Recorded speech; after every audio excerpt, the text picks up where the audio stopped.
Salut les gars, bienvenue pour ce dernier cours avant le confinement. On verra ce qui va se passer et comment on va pouvoir continuer à faire des lives. On va voir si c'est jouable ou pas. En tout cas, aujourd'hui on va continuer tranquillement ce qu'on a fait cette semaine. Donc, de travailler avec le crochet, voilà, la demi-butterfly, la demi-papillon, et travailler pour aller renverser le partenaire. On pense bien, dans notre Jiu-Jitsu, on va devoir trouver un jeu qui nous correspond. Donc pensez toujours à réfléchir, pour les plus gradés, un jeu qui représente bien vos forces, ce qui va vous permettre de pouvoir inclure des techniques vis-à-vis d'une forme de corps que vous avez déjà. Vous prenez toujours un élément qui vous correspond. Apprendre plein de techniques, c'est cool. Ce qui est mieux, c'est de l'intégrer à son jeu. Parce que si on part sur des dynamiques qui sont un peu différentes de notre forme de corps et qu'on ne crée pas les transitions entre les unes et les autres, la plupart du temps, on est un peu... on disloque un peu notre façon de jouer notre Jiu-Jitsu.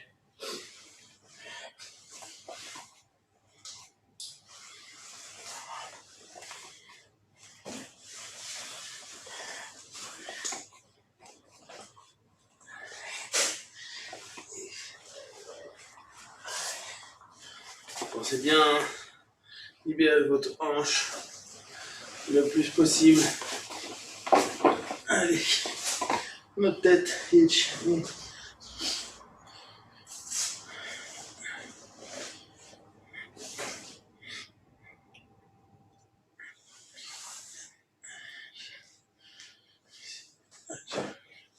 Côté.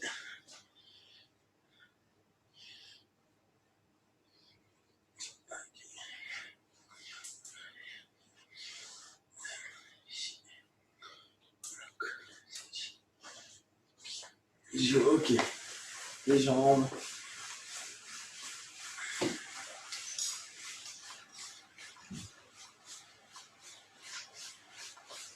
Allez, on ouvre un petit peu plus les angles. De l'autre côté.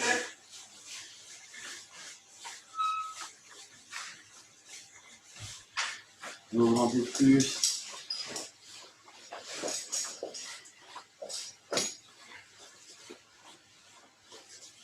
Ok, allez, au départ, juste monter. Pensez à une chose, dans vos randonnées un petit peu difficiles avec des partenaires, continuez à faire justement des jeux que vous connaissez. Hop, remontez. Hop, remontez. Pourquoi ? Parce que quand c'est difficile, c'est pas là où il faut tester des nouvelles techniques. Ça n'a pas de sens. On peut très bien progresser avec des personnes qui sont moins gradées que nous. C'est là où on se met dans un état d'esprit où on va complètement accepter de faire un jeu qui n'est pas vraiment le nôtre. C'est pas grave, ça passe pas. Mais vu que nos partenaires vont avoir un peu moins d'expérience, pour nous ça va être intéressant parce que on se met constamment sur une phase de difficulté qui est, tiens, je vais essayer d'avoir un jeu un peu différent, parce que logiquement, vous allez avoir la capacité, si ça foire, de retourner sur quelque chose que vous connaissez, mais avec un temps de retard. Et c'est ça qui est sympa. On pense bien, nos randonnées sont des exercices de combat. Le seul endroit où vous pouvez vous valoriser de vos combats, c'est la compète. Tous les autres endroits, les open mat, les randonnées, même les sparring durs à l'académie ou dans d'autres académies, c'est bullshit. D'accord? Donc on ne pense que à se dire, quand je combats à l'académie, même si ça peut être intense avec certains potes, ça reste un exercice. Vous le soumettez, vous l'éclatez, vous le découpez dans tous les sens, ça ne vaut rien. Ça, c'est hyper important à prendre en compte, parce que on a un sport qui, paradoxalement, pourrait nous rendre hyper humbles, et on a un sport où les égos sont démesurés, ce qui n'est pas vraiment normal. Ok, donc, on va penser à notre mi-garde. Vous pensez bien, je suis sur ma mi-garde, sur mon knee shield. On va prendre knee shield comme ça. Ok, j'ai mon grip. Hop, hop. Je vais simplement commencer. Alors, souvenez-vous, il aime lui une tenue au niveau de la jambe. Donc, je vais kicker pour mettre un petit peu, pour juste décaler. Revenir à l'intérieur. Je tente de garder mon pied en hauteur plutôt que bas pour éviter de me bloquer. D'accord? Donc, je vais passer de mon coude en bas à mon coude en haut. J'ai toujours mon grip. Je vais changer dans un premier temps pour prendre en bas du kim. Et je pense bien à les mains serrées. Donc, c'est cette jambe intérieure qui va bosser avant de le ramener. Sauf que là, en le ramenant, la personne, la plupart du temps, se relève. Donc, mon grip bas, je lâche pour aller prendre un underhook. Et celui-ci va aller à l'intérieur, va suivre pour arriver intérieur genou du partenaire. D'ici, je vais aller récupérer sa jambe de l'autre côté. Donc, ce qu'on a pu voir, c'est que la spécificité, c'est je passe d'un contrôle extérieur et je vais chercher un underhook. Il est complètement possible que vous gardiez votre contrôle extérieur. Ça va être à vous de le sentir. On est ici, j'ai ma posture de base, je kick, je décale, je replace. Je me redresse, je viens chercher la jambe, je m'insère. Je commence à lever, le partenaire se lève en même temps, se met sur ses deux appuis, les deux pieds, je lâche, j'over. Et là, vu que je veux contrôler l'autre jambe, je me hisse à l'intérieur pour aller chercher son pied. Et d'ici, je peux chercher mon sweep. Autre manière qu'on va voir aussi aujourd'hui, c'est qu'il y a des moments, je ne vais pas remonter sur mon coude. Je vais commencer de la même façon. Je suis là, je kick, je décale un peu, je reviens. Et là, je sais d'entrée que je veux aller l'agresser pour qu'il remonte la jambe. Donc, ce crochet à l'intérieur, je ne me redresse pas sur mon coude. Je vais aller juste prendre mon underhook dès le départ. Et je m'approche. Et je fais la même chose. Je m'approche avec ma jambe intérieure. Je fais juste attention ici. Logiquement, j'ai le gi. Je pourrais mettre le bras qui ne me prenne pas en crossface. Et là, d'ici, je vais le tirer un peu vers moi, ce qui fait que souvent, il va lever la jambe. Et donc, facilement, je décale, hop, je récupère et je vais aller l'embêter. Sauf que ce coup-ci, il n'aura qu'une jambe relevée sur deux. Ok. On fait quelques minutes de Tashiwaza et après, on passe sur le sol. Ça va? Ok, donc, comme hier, notre idée, c'est d'aller casser le grip, je casse le grip et je fais un 2-1, ok? 2-1, je vais chercher comme un double leg et vu que 99% du temps, à notre niveau, on ne l'aura pas, on revient sur un single. Donc, je pars, boum, là, il va commencer à se prôler, à se barrer, je ne viens que sur une jambe. D'accord? Après, à vous de voir ce que vous aimez faire, soit vous redresser, soit continuer bas, soit aller reprendre 2. Pour l'instant, on fait juste 2-1, mais on peut faire 2-1-2. D'accord? À vous de voir.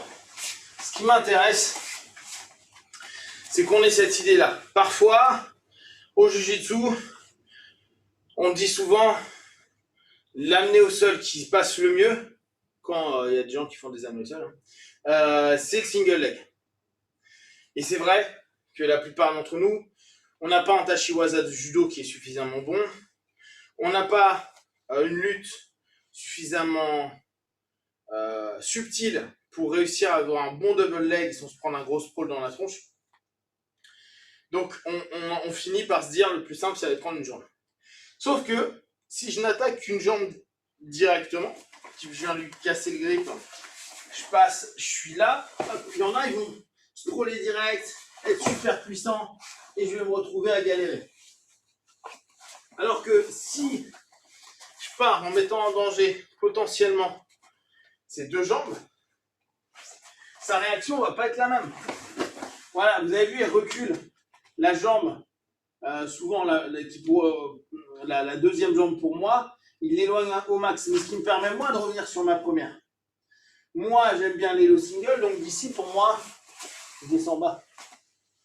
Et là, s'il a envie de tourner, c'est pas forcément simple pour lui parce que je vais venir récupérer, mais c'est parce que moi, c'est ma manière de bosser. Ou s'il veut venir prendre le dos, pareil.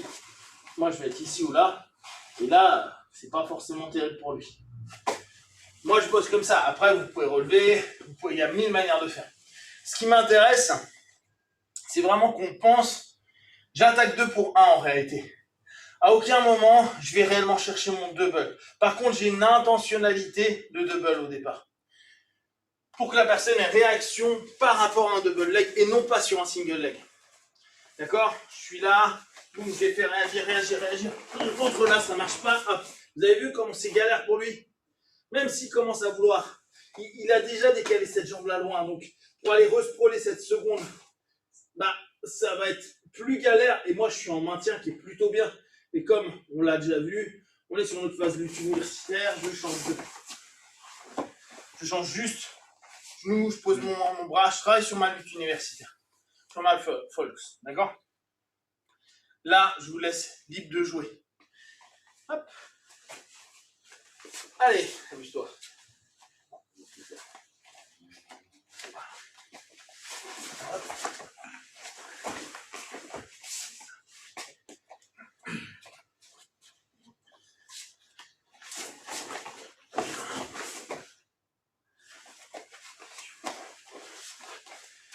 Ce qu'on cherche aussi, alors ce que je vous propose, nous on est beaucoup sur nos mains. Donc comme je vous rappelle, on n'est pas d'excellents lutteurs. Il y en a, mais moi pour ma part, je suis pas très bon. L'idée, ça va être d'aller chercher avec nos avant-bras. Je suis là, hop, je pars avec mes avant-bras, ils se barrent, je lock plus. Souvent, on peut être avec les mains là. Là, je passe plus mon avant-bras pour bloquer. Là, lui, s'il a envie de bouger, c'est galère. Je fais beaucoup d'eau. À la place d'aller chercher là, vu que je suis pas très bon, j'augmente le levier, en tout cas la cale que je mets. Donc, il y a moins de jeu. Et vu qu'il y a moins de jeu, c'est plus dur pour lui de sortir et de bouger. Moi, après, je suis moins précis. Mais, quelque chose dans son temps.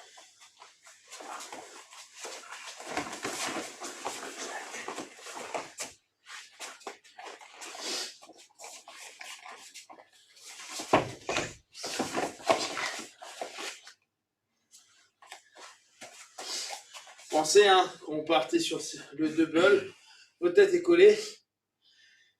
Quand vous voulez remonter, ne décalez pas de ce côté-là. Collez-la là pour pas qu'il puisse sur son buste, pour pas qu'il puisse facilement prendre une guillotine.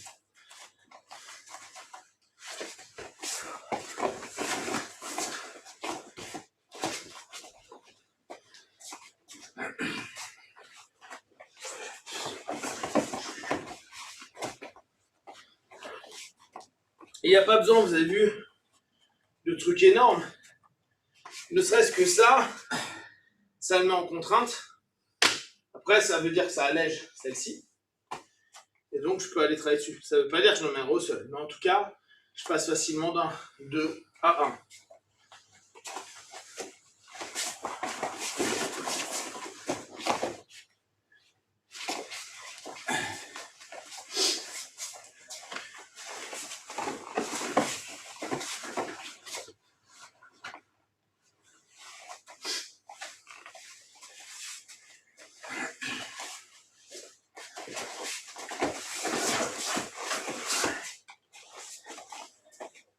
Ça nous donne cette dynamique-là. C'est cool, c'est qu'on n'est pas en mode « Eh merde, ça va pas marcher ». On est vraiment sur « Ok, c'est pas bon, mais j'ai une porte de sortie ». Alors parfois, quand on part sur un single, qu'on prend un gros sprawl dans sa tronche, on est là, boum, on fait ça, ah, et ça marche plus, et on dit « Ah, c'est foutu ». Ça nous arrivera moins sur le double. Par contre, psychologiquement, il faut être prêt à se prendre une rafale à un moment donné. Ben là-bas, si vous faites du jutsu, c'est que vous êtes solide. C'est pas pour vous. Faites pas un sport de rigolo. On est sûr que le mec va reculer. On est sûr que le mec va quasiment se sprawler. À moins que vous ayez un temps de ouf. Ça, après, on peut revenir sur le truc. Mais on reprend toujours niveau d'un Jujutsuka lambda moyen. Quand je vais y aller, boum, quand je pars là, mon intention, elle est réelle. Je veux vraiment aller là-bas. Sauf que ça va super vite. J'y arrive pas. Et c'est là où vous allez vous rendre compte. Ouais, mais là, ma porte de sortie, elle est quand même vachement bien. Il est vachement sur l'avant sur moi. Voire éventuellement, si on reprend par là, je pourrais même éventuellement revenir m'insérer en Kataguruma.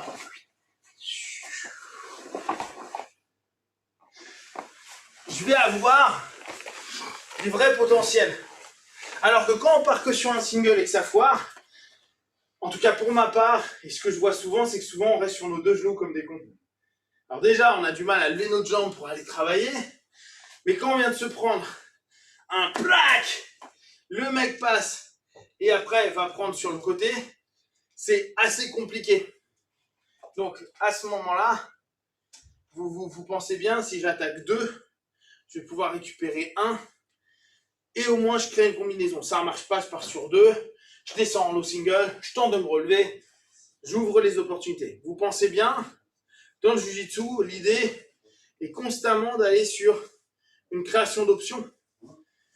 Et si vous pouvez réfléchir en 0-1, 0-1, 0-1, donc sur un principe purement binaire, ça suffit. Vous n'avez pas besoin d'avoir une arborescence de ouf. Pensez bien qu'il y a des circuits de communication qui ont été créés sur des algorithmes où on était passé de 0-1 et on ne faisait que des réponses en 0-1. Et il y a un univers, une systémie de communication qui s'est créée. C'est-à-dire qu'avec 0-1, 0-1, 0-1, on a la possibilité de créer un ensemble complet tactico-technique. Ça, c'est vraiment cool. Alors qu'on connaît 2 techniques. Mais c'est les réponses à chaque fois qu'on va proposer. Allez, encore un peu à toi. Là, c'est parti. Tu vois, alors là c'est la bonne chose. On part sur 1, si ça passe pas, bah, on n'a plus de réponse. À notre niveau, hein, on revient toujours aux mêmes choses. Le niveau réponse n'est pas top. Ok.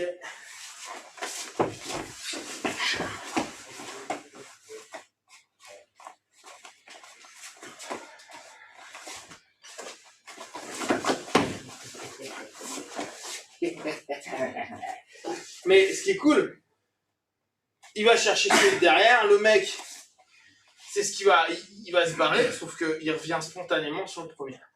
Il se passe ce qui se passe après, mais au moins il n'a pas lâché sa lutte à ce moment-là.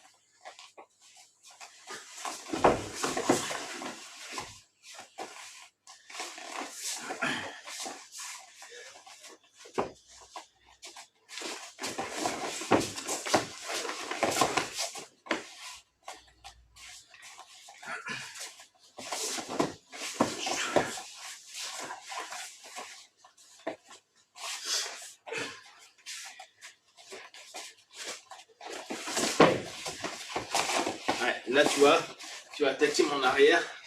Et l'arrière est paradoxalement plus dur à lécher. Ouais.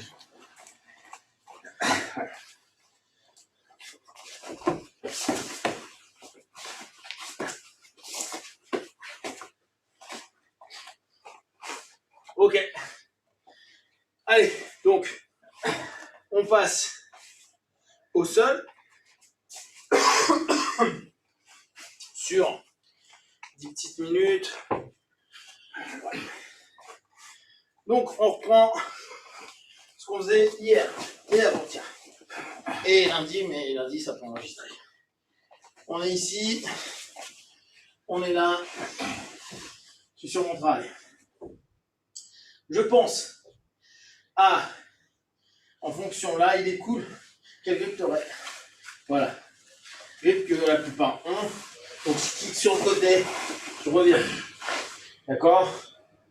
D'ici, ce que je veux vraiment que vous captiez, c'est que je vais aller chercher à l'intérieur.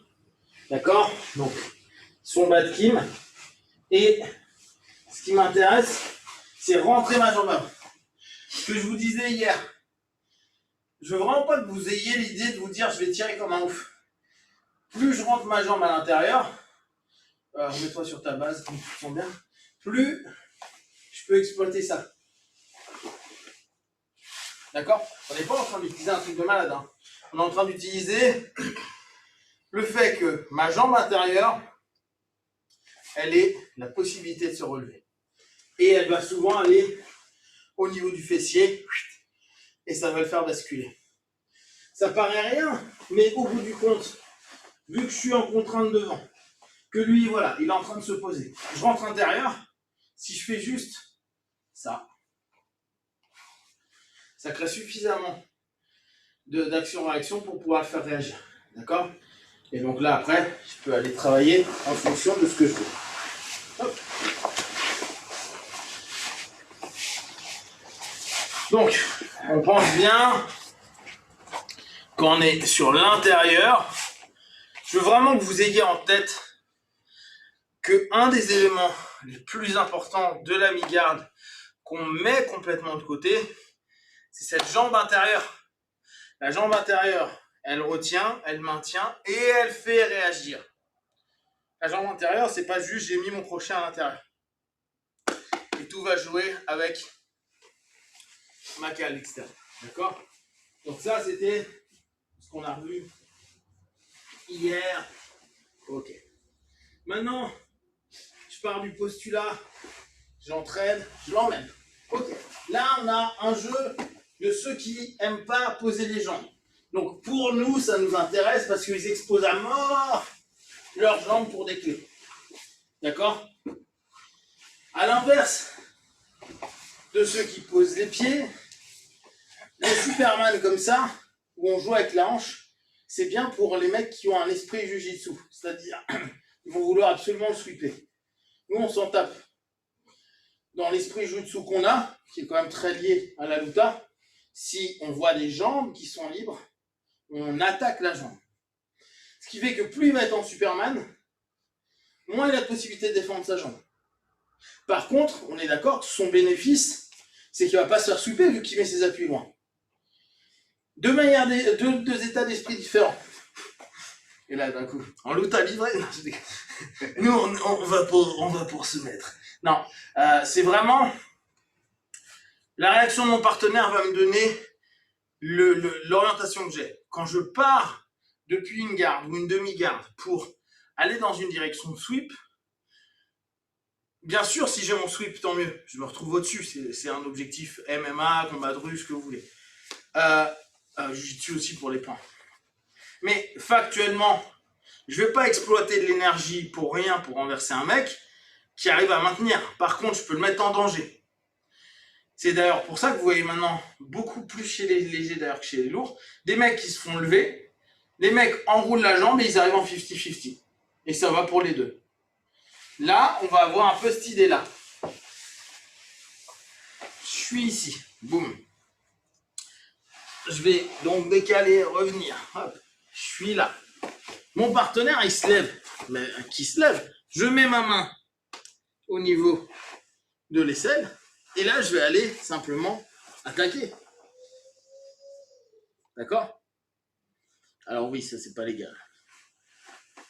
Ça. Et là, c'est pas évident pour lui de sortir, là. Qu'est-ce que t'en penses? Ah, tu reviens là.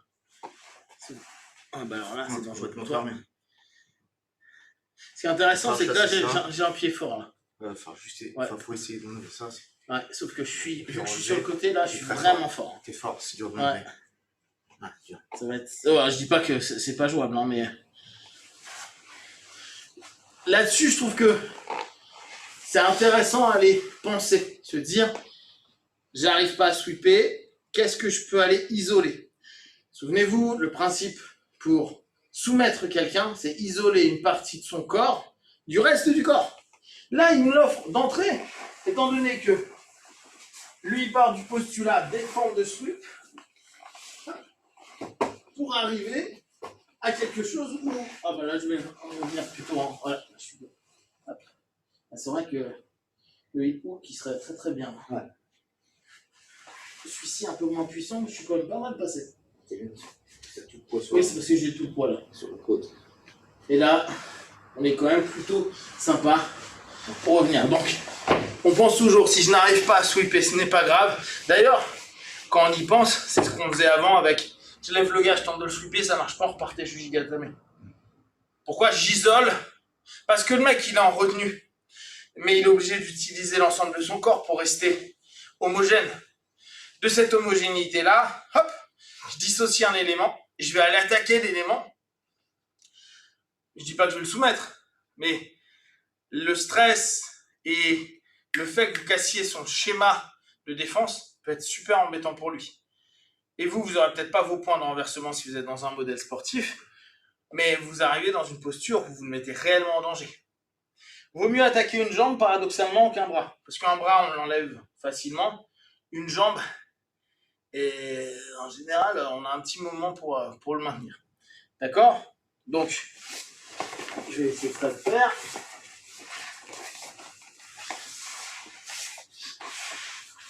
On est là, on est ici, ici,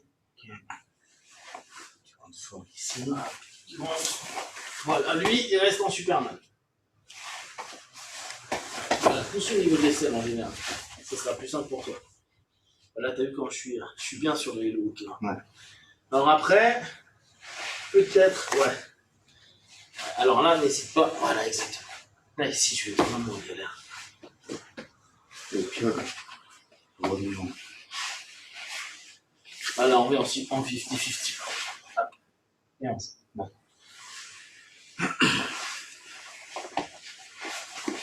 Donc, là, ça va vraiment dépendre de comment je vais réagir ou comment le partenaire va réagir. Hop.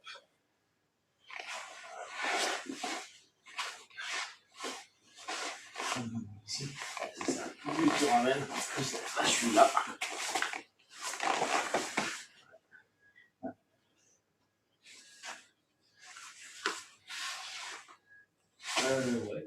Ouais, je sais pas. Ouais, là, par contre, là, t'es super bien. Parce que changer plus de force dans le jeu à ce moment-là.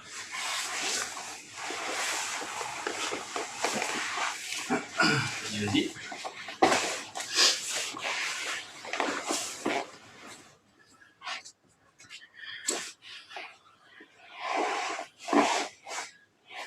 Encore un peu. Voilà, là, t'es bien. Ici. C'est celui-là qui met. C'est celui-ci qui est gêne. Ouais, tu mets en appui. Tu me mets en appui ici, toi. Ouais, je le mets en appui.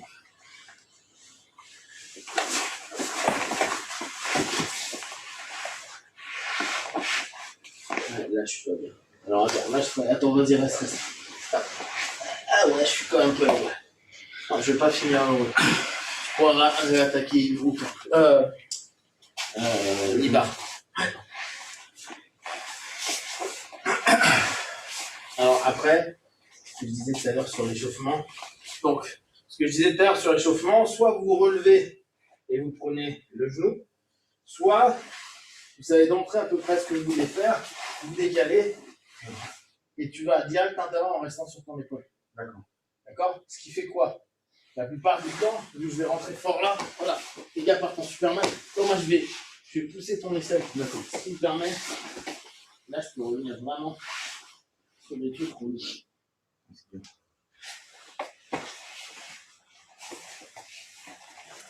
Pousser l'aisselle, en fait, ça crée la distance qu'il faut pour pas que le mec vrille les hanches pour revenir sur toi.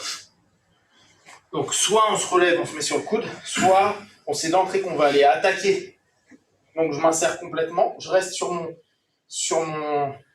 coude Sauf que je vais prendre un underhook plutôt qu'être sur un grip externe. Vas-y.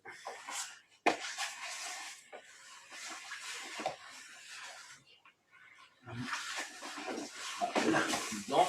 Par contre, je vais brûler le bois, t'aurais dû. Ouais, N'oublie pas de remettre le. Donc, ouais, alors là, pareil, hein, on va rentrer la cale. Quand même. Rentre la cale. Refais le début avec la cale. Tac. Ici, décalage, cale. Super. Là, tu restes en terre. Regarde. Là, t'es bien. Donc, là, maintenant, exploite. En rentrant davantage ici. Voilà. Donc là, moi, je reste sur mon Superman. Voilà, au niveau de l'aisselle, pour venir me pousser loin. Voilà. Là, tu donnes ma joue. Là, t'as une barre.